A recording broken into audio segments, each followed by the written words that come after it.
As for our team, we had.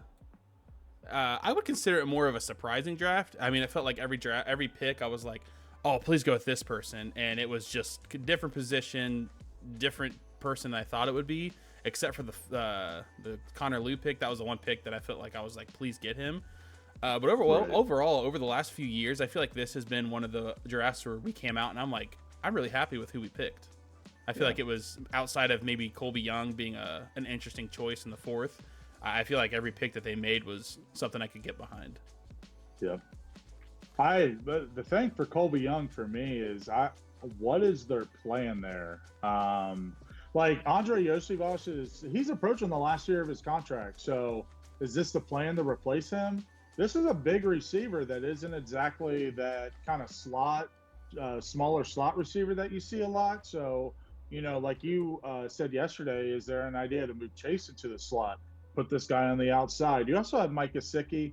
He kind of plays that wide receiver 3 role a little bit more. I think Eric All is going to be their plan if he can stay healthy to be that tight end that does the blocking and then goes out for the routes and lines up on the line of scrimmage. But the Colby Young pick was a little bit of a head scratcher for me. You're talking about a dude that he didn't have the college production either. So I feel like the pick is strictly off hype. Looking at his tape and just seeing a future in him and hoping he lives up to it. Yeah. Or, I mean, maybe they have plans to use him as more of like a tight end in the passing game. I mean, he's 6'4", 218. I mean, he could be a little bit bigger weight-wise, but, I mean, if he's got faster speed than a tight end, that could be an interesting, like, almost like a gadget use of putting him all over the field as like just a weapon that they could use to switch up their scheme and their play style. Yeah. So, I don't know. It seemed like kind of a reach to choose him then when I feel like you could have drafted somebody more needed for sure and then wait to draft him. I mean, I'm happy with who we got in the 7th, but I feel like you could have got him in the 7th. Right. Especially when you had Jalen Kilgore sitting there. I mean, you had some top rated safeties on the board with that pick. I was surprised for sure. Yeah. So I think what we'll do here is to review this in its fullness. Let's just go pick by pick, and I just want you to give me your initial draft grade for each pick, and then we'll try and round it out to an overall draft grade for the draft. So starting off with our first pick, which was in the 2nd round. First of all, let's start with our first pick in the 1st round, which was 10th overall, which was Dexter Lawrence. Post-draft, how are we feeling about that? A+. I mean, you obviously would love. Now looking back on it, you had Reuben Bain and you had Caleb Downs sitting there at the 10th pick. But ultimately, an inside rusher to get to the quarterback, to put pressure on the quarterback, is ultimately what the Bengals were lacking.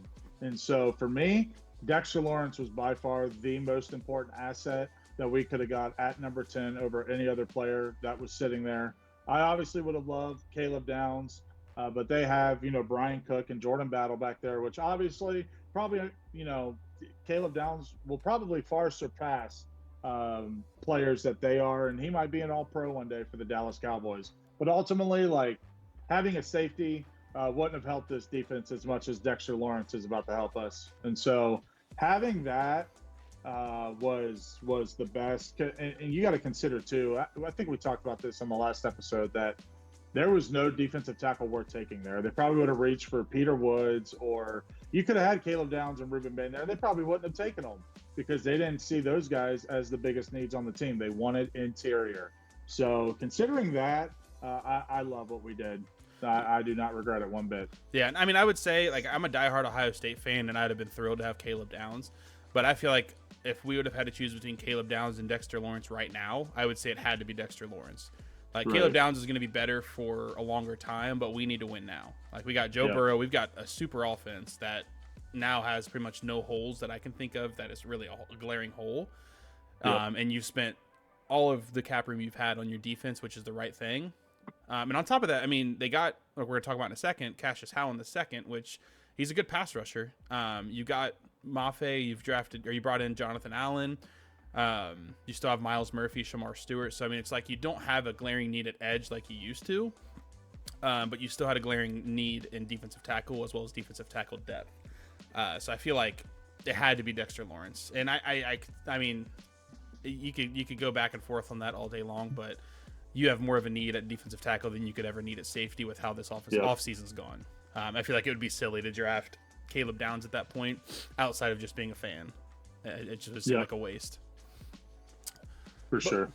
But yep, I would also agree that that's A plus. I mean, you drafted, or you traded for somebody that you needed beyond a shadow of a doubt. Like that is a glaring hole that you needed. You got it, and you proved what I feel like you proved all of your fans, all of your keyboard warriors on Twitter. You proved them all wrong. And like you and me, we sat all last offseason to watch them and say, these guys don't want to do anything. All they care about is making money. And they went out there and showed us all that they want to win. Right. They showed Joe Burrow that we want to win.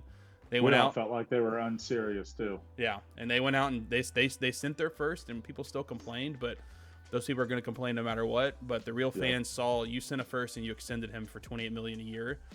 That shows that you want to win, and that shows your fans you want to win. So, I mean, I'm all in on them. I feel like they showed to us and Burrow this year that they want to win and they want to do what it takes. So I'm all for that trade. Yep. And even if he turns out to be a bust, they did what they needed to do, and I support it. So if it fails, it fails. I think people also forget how much that having a guy like Dexter Lawrence is going to help those linebackers who the Bengals said that they felt like they were set up to fail a little bit last year. We talked about this a little bit on the last episode when we were doing the Bengals mock draft. I think I had mentioned in there a little bit that I wasn't for sure if linebacker was as big of need in the draft as some of us fans think it is. Like as far as the Bengals front office, I think they believe in Barrett Carter and Demetrius Knight Jr. Having a guy like Dexter Lawrence and building that defensive front that they're doing right now is going to make their lives so much easier, and they're not going to have to depend so much on them. So when you consider how much the defensive backs, the linebackers, the safeties, even the edge rushers are going to get more one-on-one opportunities because you have to double team this dude in the middle. So when you just consider the all-around effect that this one dude has, the number 10 pick is just so easy. A+. Yeah, and I mean, you've surrounded your two young linebackers, which, I mean, I know all offseason most of us are like, you got to get Rodriguez, you got to get C.J. Allen. Yeah. They seem to believe in linebackers, and they've given me no reason to think that they don't have a reason to. Since they've shown us this offseason, they filled pretty much every other position. Outside of corner, which, I mean, they did draft a corner, which could be a great pickup. They've signed somebody, I think, at every position on defense. They've got safety. They brought in 2 safeties. They brought in 2 defensive tackles, an edge. Like they've spent money on the defense on just about every position. Yep. So 100%. Yeah, I think we're both in agreement. A+ for that trade. I think it's an A+ for both sides. I think the Giants won in that too. I think they both had great picks. But we can discuss that a little bit later. Second round, we had Cassius Howe. That one caught me off guard. The more I watched it and the more I looked into him, I liked the pick. But I was not expecting an edge in the second round. I thought we were for sure going corner or linebacker. Yeah, it caught me off guard too. I thought for sure we were going to go DB here. I was definitely surprised as well. However, the Bengals, they felt like in a kind of like a press conference that they had after the pick, this is one of those guys. It was kind of like when we took Myles Murphy back in, 2022, I think, when we got Myles Murphy right around like pick 28. They said after we picked him, these are just one of those players we did not think would be there at this pick. And when he was sitting there, we had to get him. That's exactly how they feel about Cassius Howe here. They did not think that he would be sitting there, but according to them, that was like their number one player on the board, and he was up there. So they were like, we have to get this guy. They might have had a plan B, like as far as I'd be curious to know what player they were looking at if he was not there. But yeah, the Cassius Howe pick definitely surprised me as well. Yeah, I mean, he's the SEC Defensive Player of the Year last season. Just looking at some of his stats here, I mean, he had 11.5 sacks, 14 tackle for losses, 20 total tackles. I don't know if that's right or not. 20 solos. So I mean, he had a phenomenal season. He showed he can get to the run. He showed he can get into the backfield, whether it be by runs or passing, which they needed both. So I feel like, I mean, it's a good pick. You got more depth at a position that you didn't have. So I mean, I would give it overall around, like, I would say a B+. I feel like maybe corner or linebacker. Well, I take it back. Not linebacker. I feel like they trust it, so I see where they're going. But I feel like corner could have been a better pickup in the second because of who was available.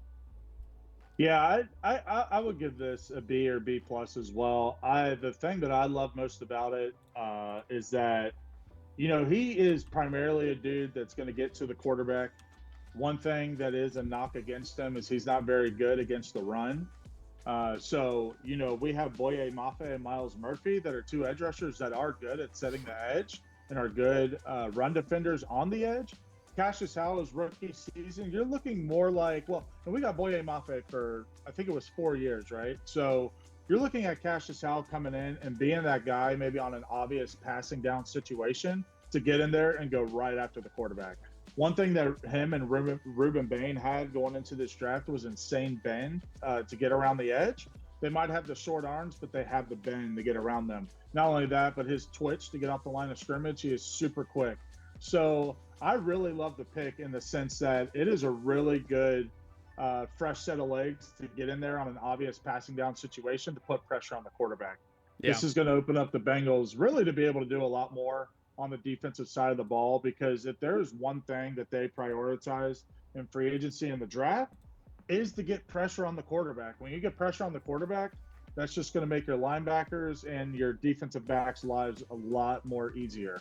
Yeah, and I also saw I think I saw it on Twitter that he said he can also play, like he's like, if they want me to rush the passer, I will, or if they want me to drop back in coverage, I can do that too. He said, I feel like I'm fast enough, I can stay with tight ends and running backs. So if he has the ability to do that, that's even more of a win, because then he could fill two holes, whether we need him as a linebacker manning up on a running back or tight end, or getting after the pass rusher. I feel like it gives you more of that fluidity of what you can run on defense. Mm-hmm. So, one stat that I like about him is he has the most sacks in a season at Texas A&M, and he has the most tackles for loss in a season since Von Miller. So, and the most sacks in a season at Texas A&M is since Myles Garrett, by the way. Yeah. So he's in elite company as far as when we're just talking Texas A&M, and you look at those stats. You got Myles Garrett, you got Von Miller, and then you got him right there. So he definitely has the height there, and I'm excited to watch him. Yeah, and I don't want to look too much into it, but I mean, it could also play a role in the growth of Shamar Stewart, getting an ex-teammate from Texas A&M back on the same team as him. Maybe that can help some type of chemistry they already have, where Shamar Stewart can grow off of playing with him. That might just be wishful thinking, but that's something that maybe, who knows, behind the scenes could play a role in helping not just Cash's growth, but also Shamar Stewart's. That'll actually be pretty fun to watch. I mean, you think about on an obvious passing down situation, you throw in him and Shamar Stewart to where they don't even have to worry about stopping the run, and they're just trying to time that snap and get after the quarterback. I mean, that could be a fun duo to watch. And they can't double him either, because you got Dexter Lawrence and B.J. Hill or Jonathan Allen in the middle. And so another thing too about these guys is, one of the things about Shamar Stewart was they said he's like Myles Garrett, just without the sacks. It's like he had all the pressures in the world, but they were like, where's the sacks at? Now you got Cassius Howell on the other end. And I just want to say that for the year 2025, of all the edge rushers in this class, he was number one at his conversion to sack rate, which was 28%. So when it comes to getting pressures and sacking the quarterback, he was number one in that category this past season. Yeah, and you see the growth in his stats. I mean, I'm looking at his entire career in college. I mean, the year before, in 2024, he went from 4 sacks and 8.5 tackle for losses up to 11.5 sacks and 14 tackle for losses. So you see the growth, and who knows, he can extend that more to the next level potentially. I'm excited. Yep. I think final grade for me is going to be a B, but it has a chance to be something higher depending on how well he plays. I agree with that too. Is B your final choice? Yep. Yeah, I'm going with B. All right, keeping track. Next one. This is another one I wasn't expecting, and I didn't know much about, and I still really don't know much about. It seems like he has a chance to be really good, but I don't know what the vision is yet with him. So I as well, like when we drafted him, I just kind of sat back and I was like, I don't know much about him. I said, I need to do some digging. I am really excited about this dude. We're talking about a corner here that is 6'4" and runs a 4.40. One of the things that the Bengals had when we were making that Super Bowl run was they had a Trey Flowers, a big corner that they could stick on tight ends, kind of like almost like a Kyle Hamilton. Kyle Hamilton is that dude for the Ravens that goes out and locks down tight ends. And now we have that in this guy. If he can live up to kind of what they're hoping that he can be, they want to slot him in right away to come in and shut down opposing tight ends. That is one. I don't know if you remember last year, but you looked at whatever team was playing the Bengals that week in fantasy football, you started that tight end.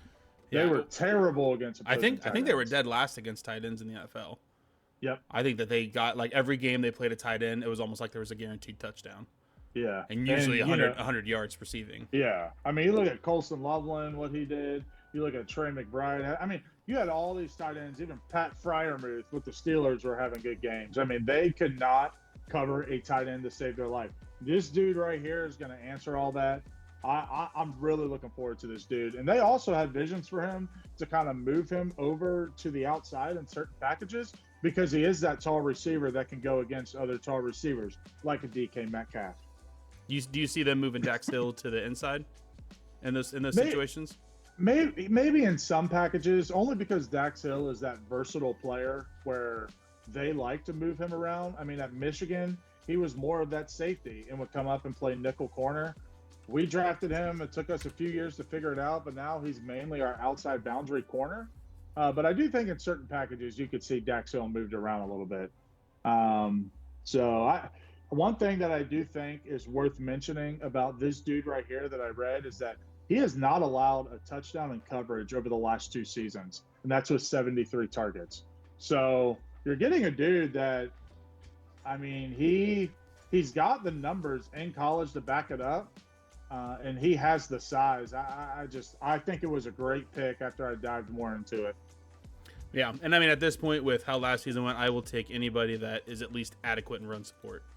Yep. Like, if you can tackle, that's good enough for me.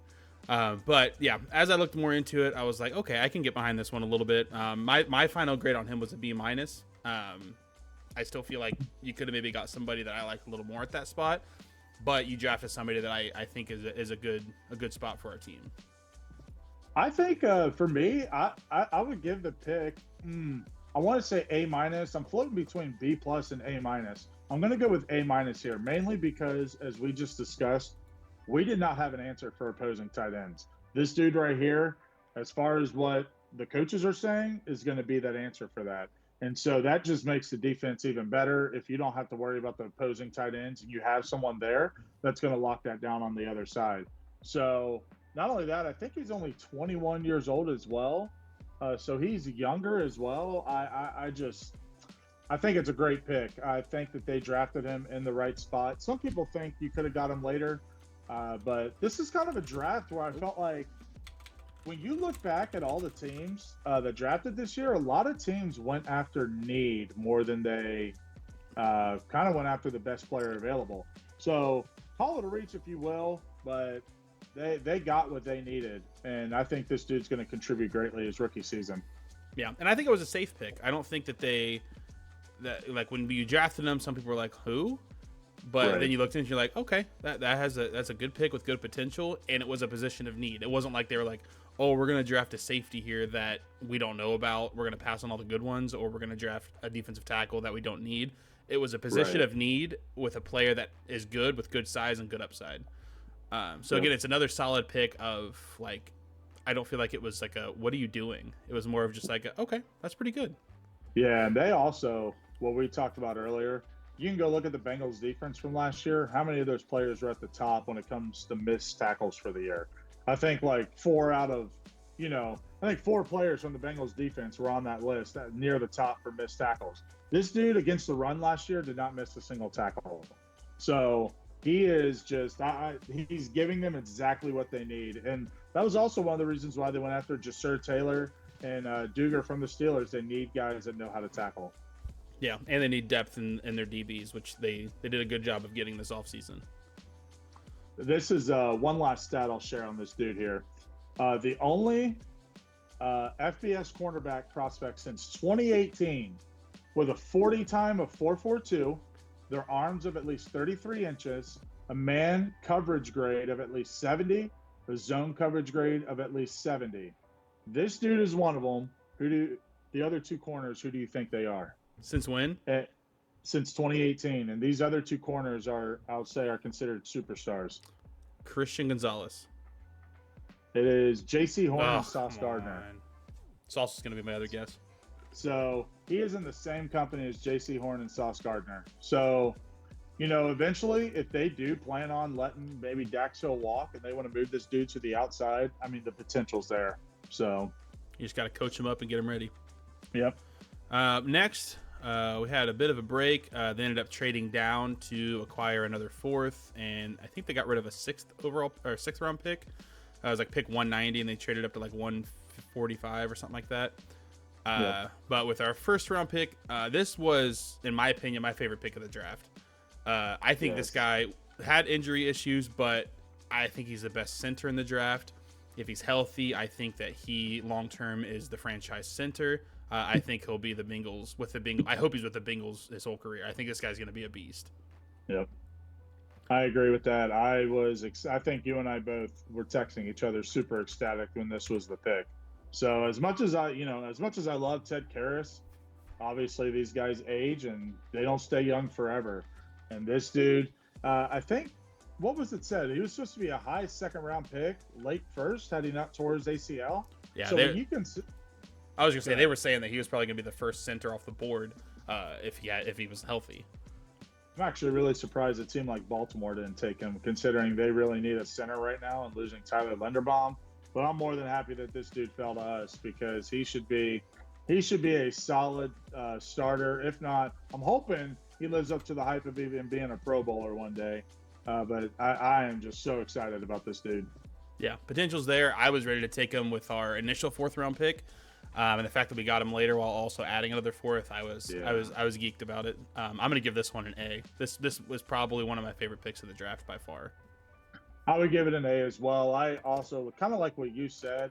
I love that they traded back and they gained an additional fourth round pick, and they still got this dude. So they must have felt really comfortable that he was going to be there if they traded back.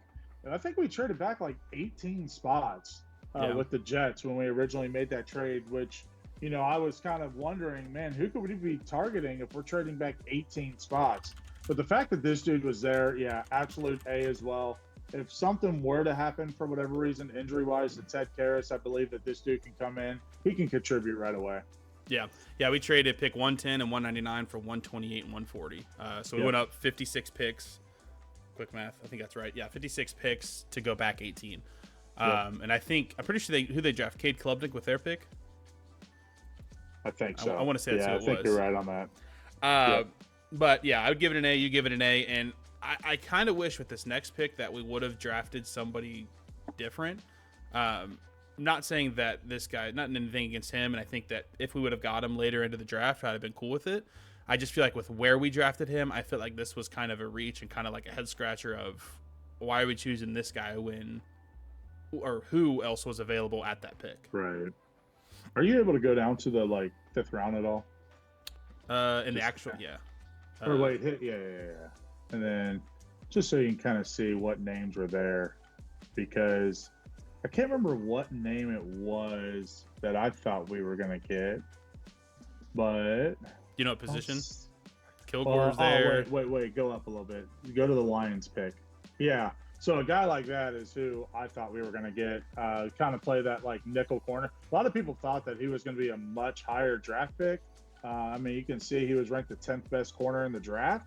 He's also the 75th ranked best player, and he fell all the way to 157. Yeah. And I mean, you also had down here Kilgore who got drafted later on. Yep. Click on him real quick. What was his rank? Because he was up there too. Where's he? He's right. I'm curious. Yeah. 6th best safety. Yeah. So what was his overall rank? 79 or 71. Yeah. See, I mean, I for the value, like you said, I don't understand the pick. I feel like you picked him straight off of a vision that you have for him, because the stats aren't behind his college production is not there to kind of constitute spending this 4th round pick on him. Yeah, and I mean, even also, you still have this guy that's from Cincinnati, um, overall ranked Cyrus, yeah. holy. But I mean, I feel like this guy had some steam around the draft that he could end up playing in Cincinnati. But again, as this offseason's gone, I feel like I would say the Bengals earned to choose a pick like this. Maybe they have a vision for him that we don't see. Who knows? This guy could be insane. So I think if this tends to be your worst pick of the draft, then really how I feel your only bad pick of the draft, potentially bad pick. Yeah, I'm okay with it. I mean, take a risk on him if you have a plan for him. Hopefully we see it. Yeah. And even that Cyrus Allen dude I just pulled up. One thing that kind of affects their overall ranks is the fact that he's primarily a slot receiver. So a team that is looking for that role, he's going to be ranked a little bit higher for them because that's mainly where he's going to play. And that obviously is kind of a need that the Bengals have. So I definitely wouldn't have been mad at all had they taken him there. I feel like there's too many question marks on this player, though. Not only that, we haven't even gone into the fact that, there's some character issues there. He had something back in 2024 where I think it was his ex-girlfriend who was pregnant, something along the lines of had kind of like accused him of hitting her, something like that. So obviously all the charges got dismissed. The Bengals coaches said that they interviewed everybody, all the coaches and staff, and everyone spoke highly of him. However, look what happened to Jermaine Burton just not too long ago. You drafted a dude that had a history of character issues, and you cut him in his, second or third season? So you could, wasted pick right there. You're kind of hoping this doesn't turn out this way. So I guess we'll see there. Yeah, but then you also got the other side where Joe Mixon had supposed character issues and turned out to be really good for the Bengals for a long time. Yeah. So it's hit or miss. Who knows? We don't know this guy's life. We don't know his background or personal stories. Right. Could be changed. Could come in and be really good for the Bengals. I'm not convinced yet. I'm going to give it a C-. I hope I'm wrong. Yeah, I'm going to give it a D. I was, as much as I've looked it up, for me, I don't understand what his role is going to be right away. I feel like when you're picking in these top 4 rounds, you need people that are going to come in and kind of contribute right away. I don't know if this is going to be that player. So I guess we'll see throughout training camp. If we end up, for whatever reason, moving on from Andre Yoshibosh at some point during the offseason and this guy slots in to be kind of like his replacement, then it turns out to be worth it. He also has great hands. So, Yoshibosh, one thing with him last year was how much he dropped the ball. So, I think that, if he can live up to what their vision is, obviously the grade will be better. I just don't agree with where we took him. I give it a D. All right. Next, we have got. I had to get back over here. Another pick that I saw coming. Yeah, I was hoping would happen, and they did it. This guy, the one thing I love the most about this guy is I think he can pretty much play any position. Offensive tackle, offensive guard. A lot of people are seeing him as the potential replacement for Dalton Risner. I think this guy could be phenomenal. This and Connor Lew are probably tied as my 2 favorite picks of the draft. Yeah. Yeah, and we also, I mean, Scott Peters, who's our new offensive line coach, he's also the one that drafted Dylan Fairchild and Jalen Rivers last year in last year's draft. Both, obviously, were great picks for us, especially Dylan Fairchild. And so you kind of get the sense, I can't believe it. I can't believe I can say this now, but I trust who the Bengals are picking now for the offensive line. I wouldn't have been able to say that 3 years ago. Probably would have been bust as we were spending, second-round picks on Jackson Carman, and we were getting Akeem Adeniji and all these guys that never panned out. And so last year, we kind of changed the course on that. I'm really looking forward to this guy, though. I would have to say that this was almost – I would say I like this pick more than the Connor Lew one, mainly because he's that swing tackle for you, or he can bump inside the guard. This dude can play everywhere. Yeah. This was one of those ones where – and, I mean, people use Goodberry, Joe Goodberry on Twitter. They use his draft grades for a lot of these that are pretty accurate, and this guy ranked extremely high. I think that this shows that they chose to cook this draft. They chose to be certified chefs. And one of the things too is I said earlier, edge rushers is like a coveted position amongst GMs. So is offensive tackle. This dude right there, he was the 5th ranked offensive tackle in the draft, and we got him down in the 6th round. Yeah. So, I mean, and the fact that he can play anywhere, due to the fact that he is 6'5" with that 32-inch arm length, he's definitely going to bump inside to guard. I don't see him playing tackle at the next level unless barring injury, and he's forced to play there. But I do definitely think he's going to be the left, like a left or right guard in case of injury. Yeah, and I mean, you could see the vision like maybe 4 or 5 years from now.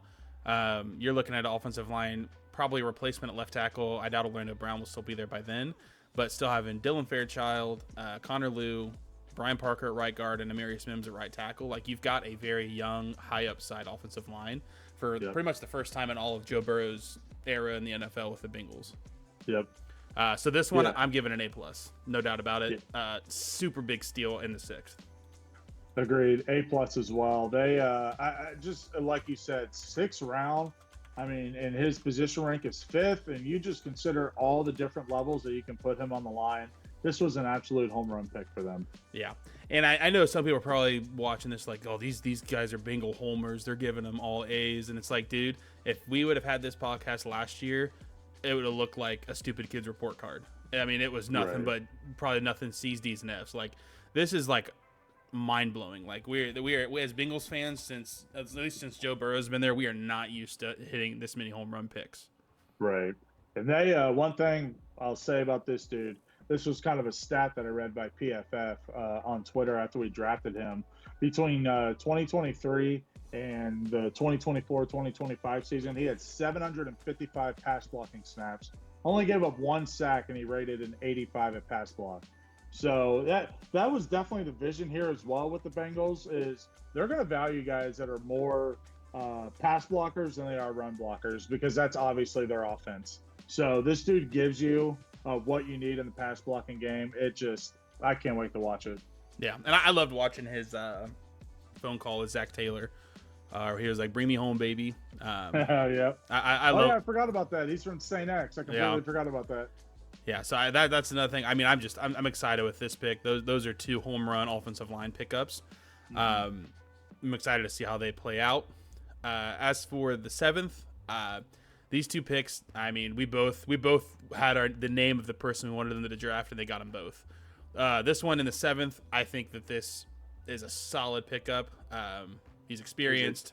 He's played with nothing but solid quarterbacks in college. And now he's going straight into playing with arguably, I mean, easily a top 3 quarterback in the NFL. The best quarterback, but go on. Yeah, people have stupid thoughts. But this guy's a potential to be special. Had super high upside. I was drafting him in like the 3rd and the 4th at the start of mock draft. So the fact that we got him in the 7th, I feel like it's a steal. And he said that he was projected to go in the 4th. And I think, did you send me that, what he said? Yeah, he said every other team effed up. Yeah, so I think this is your Mike Gesicki replacement right here. I think that's kind of what they're going towards in a couple years, and so I was so excited about this dude. Yeah, and I mean, you can see it in the analysis. His strong spot is finding holes in the zone, and Joe Burrow's going to find you there. If you're in the hole, he's going to hit you. So yeah, this was a solid pickup in the 7th. Probably going to be tight end 2 this year. Who knows? Maybe he's a dog and turns into tight end 1. It's in the 7th. I don't weight it as much. I'll still give it a B+, but I still think it was a solid pickup. For sure. I'm going to give it a B here as well. I don't think he's going to contribute right away. I'll be honest with you. One of the things that I'm most excited about this dude is I think we're finally going to move on from Tanner Hudson, because that dude has long lasted his time. I've kind of been wanting us to move on from him for like 9 years now. He hasn't been with the team that long, but it feels like it's been that long. So he's got the Joe Burrow effect. Yeah, I mean, Joe Burrow makes him look good. Yep, and I think, if Eric All can stay healthy, that's one of the biggest kind of question marks at tight end for them. You're looking at this dude coming in and being that Mike Gesicki role where he can come in and play receiver, because he's not really a blocking tight end. He's more of that pass catching one. And like you said, he got to play with Mendoza out of California. Then he went to Arch Manning at Texas, and now he gets to come play with Joe Burrow. So I think it's a great pickup in the 7th round. Yeah, absolute steal, which I feel like we've gotten a lot of steals, especially these last 3 picks in the draft were all phenomenal steals. But yeah, last one of the draft. another super solid pickup and last pick of the Bengals draft. I don't know a lot about this guy, but I'm excited to see what you got to say for him. Timu Aaron Donald is what they or Aaron Donald Light. So if you see, like, there's a video out there on Twitter of him and Aaron Donald like standing there talking to each other. Their body types are the same. They look exactly alike. But this dude was an absolute game wrecker for Navy from the interior defensive line. I think that this dude is going to beat out people like McKinley Jackson and maybe even a Chris Jenkins for a roster spot coming up this training camp. I think that this dude is here to stick around. His dad grew up a Bengals fan, so his family was excited about him coming here. But this dude, I can't wait to. Let me pull up his athletic profile real quick, because there's one area where he did rank elite, and that was for his positions. He was in the 93rd percentile for sacks per season at 6. So he gives you that interior pass rush that guys need. He has good explosiveness at the snap. I mean, this dude can get around those guards. I really enjoyed watching this dude's highlights. But again, 7th round, I'm going to go with a steal. People say that he's a little undersized, but you know what? I think that he has the work ethic and the drive to get there to be all that kind of what he wants to be. Yeah, I mean, you look here. I mean, those are solid stats for his last season of 6.5 sacks and 8.5 tackle for losses. And again, it's a 7th round pick. If this dude turns out to be your tight end 4, that's a success. That's tight end even. I mean, I doubt tight end 3, but tight end 4, tight end 5. Wait, tight end? Upside. Why are we talking about tight end? Let me explain myself. I said tight end because I was also looking down here. And in 2024, this man had 2 attempts for 63 yards. So this guy might line up a fullback for us, bro. Oh, my gosh. Defensive tackle. But, yeah, the reason I was saying that, I was looking down here as rushing and receiving, and this guy's a certified running back. I didn't realize he had that dog in him like that. Oh, man. Yeah, I'm really looking forward to this pick. So, well, I'm really hoping that he pans out, because this dude is going to be a game wrecker. Yeah. But yeah, I would give this one a solid B. Again, I feel like it's a low risk, high upside pick on your last pick of the draft. Yeah, I'm going to give it a B as well. I do think that he's good. Like I said, he's going to come in and he's going to take a roster spot. Someone's going to be on the outside looking in, and I really like what they've got in him. Yeah.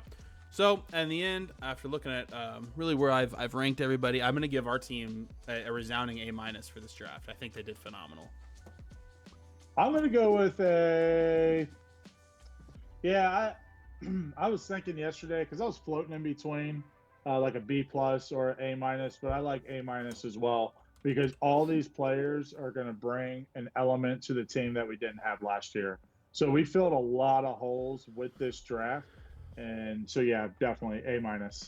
Yeah, I mean, absolute terrific draft. I think the only thing that keeps me from going higher than an A- is we drafted a few guys where you're hoping they kind of live up to the potential. Like, you got players where you draft them and right off the bat they are going to be not so much superstars, but they're going to be starters in the league for years to come. I would feel like, we maybe got 1 or 2 guys that you could say that 100% about, and then the rest, we're going to kind of see how it plays out. Yeah. And I mean, this isn't all we picked up. We've got a couple, I'm trying to get them pulled up just so I can have them for us. But we got some undrafted players that we picked up as well. I haven't really followed these a lot, but I looked at some of them.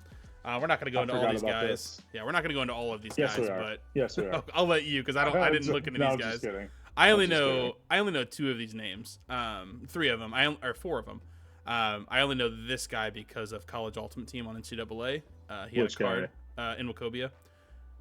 Gotcha. I played with him on Ultimate Team for a while. That's the only reason I know him. But I mean, I feel like we got, off the top of my head of these guys, I feel like we got 3 solid pickups. I think that Noah Thomas has a chance to be pretty good.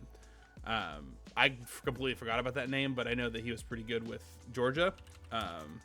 That is one dude I actually don't know much about.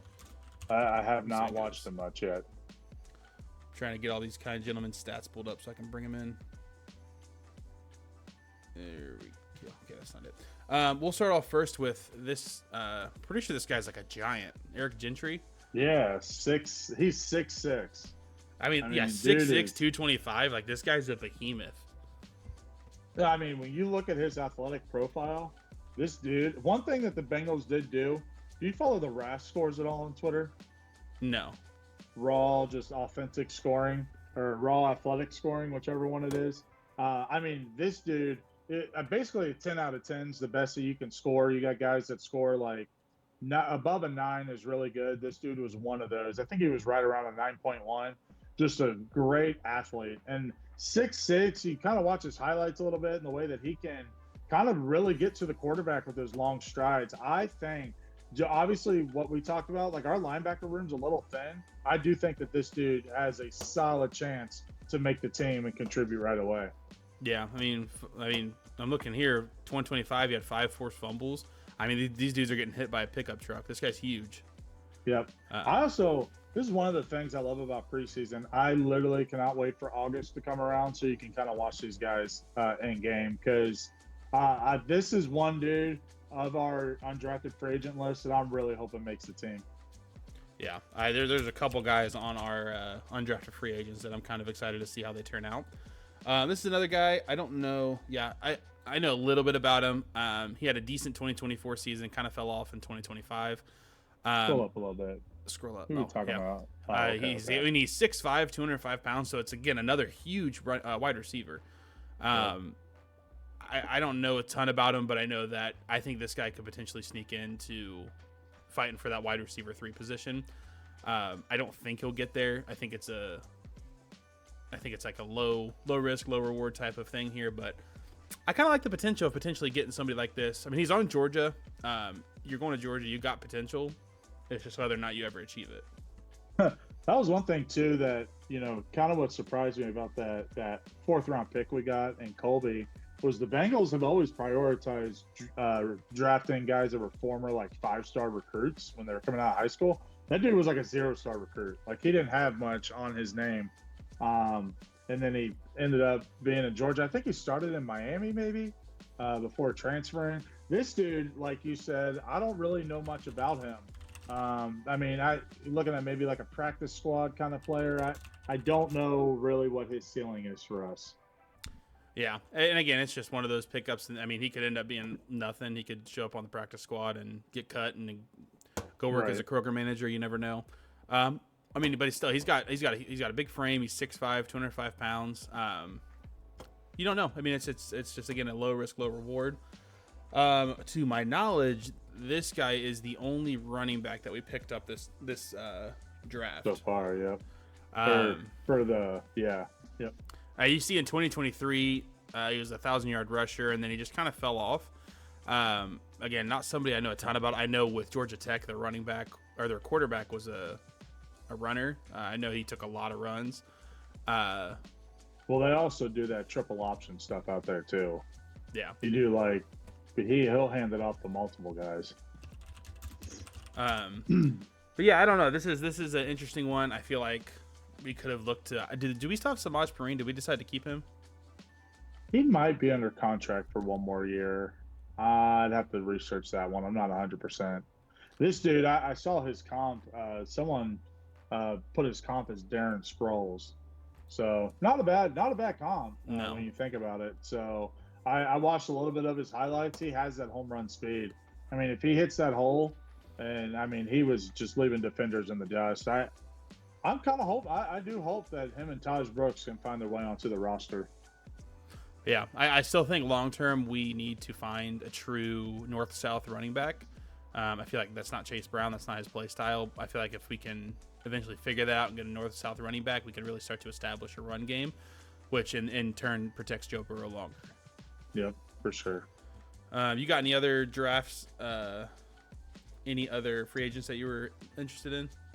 I think probably so that Corey Robinson right there from Arkansas, that dude, let me think. I think he was with Georgia Tech before he went to Arkansas, if I'm not mistaken. This previous year at Arkansas, I think, was his lone year there, and I think he was at Georgia Tech before. But That dude, I'll be curious to see. I mean, we're kind of deep right now at offensive line, but this dude rated 91 for his pass blocking grade. As far as offensive tackles, he was like top 5 in the country when it came to his pass blocking grade. So I I do think they have something there with him. I just kind of don't know with how deep our offensive line is right now where the spot is for him, unless like 4 people were to get injured or something like that. Yep, Georgia Tech. There it is, right there. Yeah, where the heck is his blocking? You think I care about his defense? Right. Yeah. No, that was all like kind of like PFF stats on him. So yeah, I'll be curious to see about him. To kind of see where our I don't know. He might be able to make the team and find his way in, but from what I saw in his numbers, he's an elite pass blocker. Oh, here we go. Yeah, he was at Georgia Tech the year before. Yep. I'm just not. I mean, I'm over here getting what is this football or basketball stats? Like, Right. I'm not allowed to find these stats, dude. But yeah, I mean, these are just some of those like free or undrafted free agent signings that you get a couple in there, and you're hoping that some of them can make the team and be some depth pieces.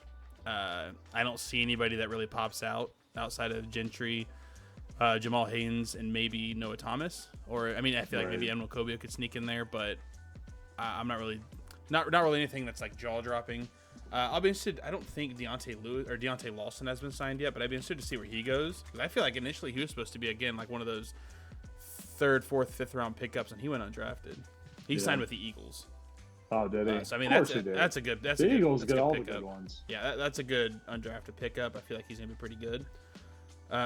Him and Torrin York was another one. I know he got signed. I just don't remember to who. I want to say it was like the Lions or something.